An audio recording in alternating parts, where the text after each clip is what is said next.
3. Hi, this is Lynn with Lynn's Whims. I'm here today on a very odd day on May 28th of 2020. And so today I didn't make any sales. So that can happen when you're a reseller. I've been a reseller for a minute. I've been reselling for over 8 years now on various platforms, doing different things. So yeah, there are days that are you don't sell something, but the whole point is, of course, to be out there, to be doing, to be trying, to be having people look at what you're trying to sell, because that's the main goal. So I did do that today. I did put myself out there again. I what I call cross-pollinated my listings between Poshmark and Mercari, like I normally do in the mornings, but just no sales happened. However, I decided, I did have a haul that came in, have a purchase that I made, and I decided to kind of do like a video to talk about what I plan on doing with these, and what can be done, basically. And what I'm talking about are cameos. So I love cameos. Cameos to me are the quintessential thing you think about when you talk about vintage jewelry.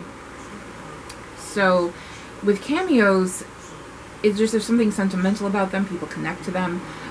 They have a meaning behind them. Also, they kind of indicate age. They indicate antiquity, and they're often heirlooms that people pass down from one generation to the next.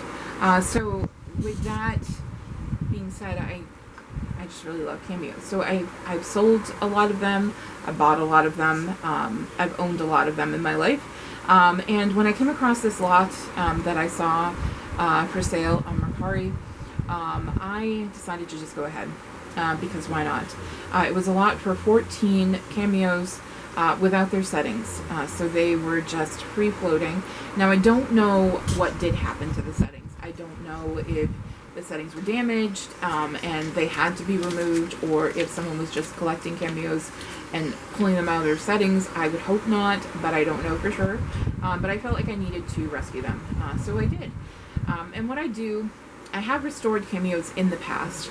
Normally I've found their setting with them, or their setting has been somewhere with them, and I've just been able to reset them, basically, back where they belong. These had no settings to come with. So I had to get imaginative and try to find settings that would fit them. And so I've done that. I've purchased those. Those are on their way, along with some chains to hang them on. So I'm just waiting on those. Now these will be newer. These will be modern settings, modern chains. And I know paired with vintage, a lot of people cringe at that. They think that you should go and find, older settings, but that would take forever. And I am a reseller, and I would like to, to resell some of them, at least. I might keep one.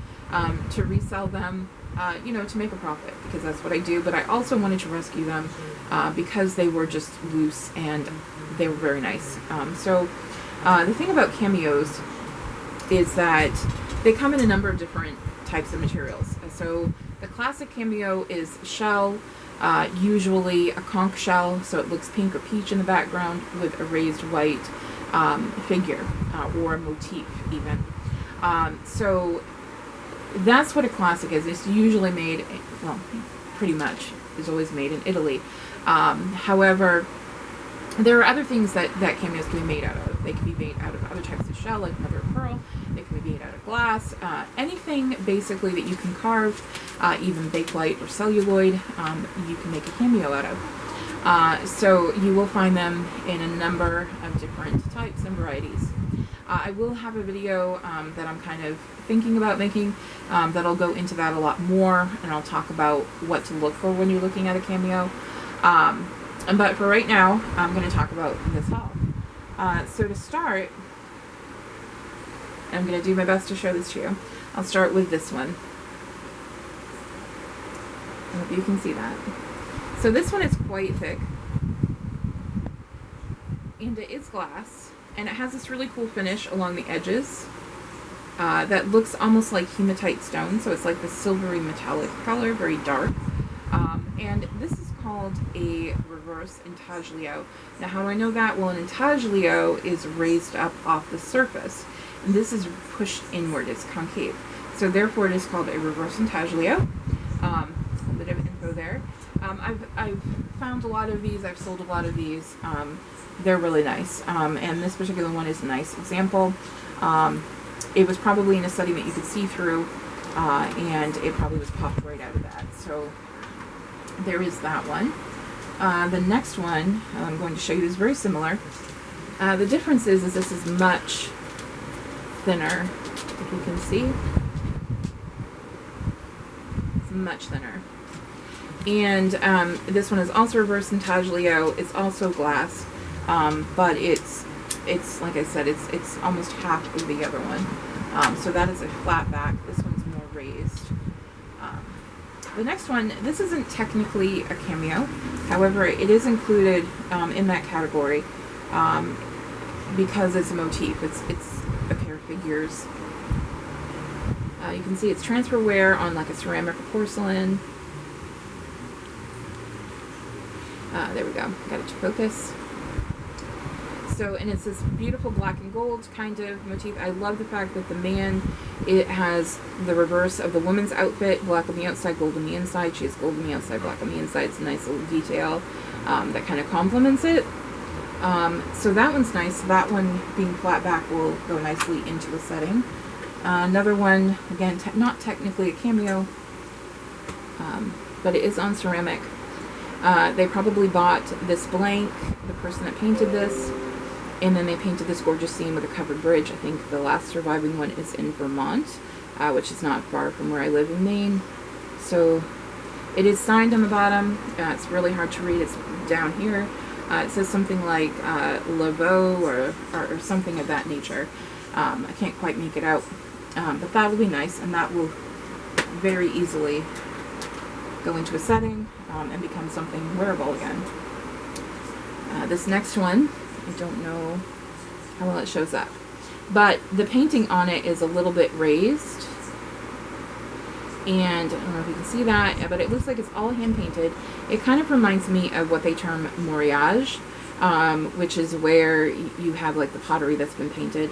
I don't think this is pottery. I think it's probably glass. A very nice butterfly and flower kind of thing going on, and that will also go easily into a setting. Now this one is the opposite of the other two that we had, I think it was. This is an intaglio, and you can see why, because it's raised up. So this would most likely, it might have been applied, so they would have made the bag and then applied that after. It is glass, nice, also thin. Also a nice cameo. Alright, and then I have some smaller ones. So I have another intaglio, also glass. You can see it's raised. This one's a little nicer, and was probably in a setting that was open in the back also, because the back is also polished. So that's very nice. And then I have 4 of them, so there's 14 altogether. I have 4 of them that are an oriental scene, so it's black and gold. You'll find these a lot. They're glass with like a foil backing. Find these a lot, and you'll find other ones as well. They're all good. I love them all. But you have this one, which has a figure standing with a parasol. And then you have this one with a figure with a rickshaw. I've had these a few times. These, there are a pair of them, so there's 2 each of those patterns. I don't know yet if I'll make them into earrings or if I'll make them into individual pendants. I'm not sure exactly what I want to do with that. They were probably earrings to start. Then we have what I would call the oddballs. These ones I haven't quite decided what to do yet with them. So we have this little guy. It's not a full cabochon. And I almost think that it was taken off of like a trinket box. It's like a colonial style sort of thing. It was taken out of a trinket box. So it may go back on a trinket box if I find a nice one that I like that I want to add that to. This one is interesting. This is either celluloid, which is my first guess, but it could also be Bakelite, I guess. Although normally I would think it would be like one color, so the colors are kind of making me think celluloid. I will test it for Bakelite, but as you can see, this one's broken on the side. It's kind of brittle, very thin and brittle. So I'm not sure if I want to wire wrap it, if I want to try to find some kind of a setting for it. I'm not 100% sure what I want to do with that one yet, or if maybe it would also look good, like on the cover of a trinket box. If I found like a celluloid trinket box, like sometimes you do, that would look nice glued to the top of that. So I might do that. And this is clasp, actually, the pearl with bow pearls all around it. It's nice. It's like the bow pearls are open in the back. The actual cabochon is signed. It looks like it's saying Limoges. So this would be hand painted over the cobalt blue glass, if that is the case. Not sure again what to do with that. I may make it into a bracelet if I come across components that I think would be amazing with it. Or I may pop it out and put it in a different setting. I know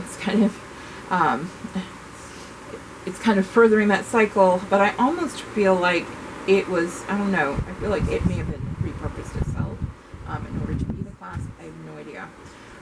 But that is all of it. That's 14 pieces that I did purchase.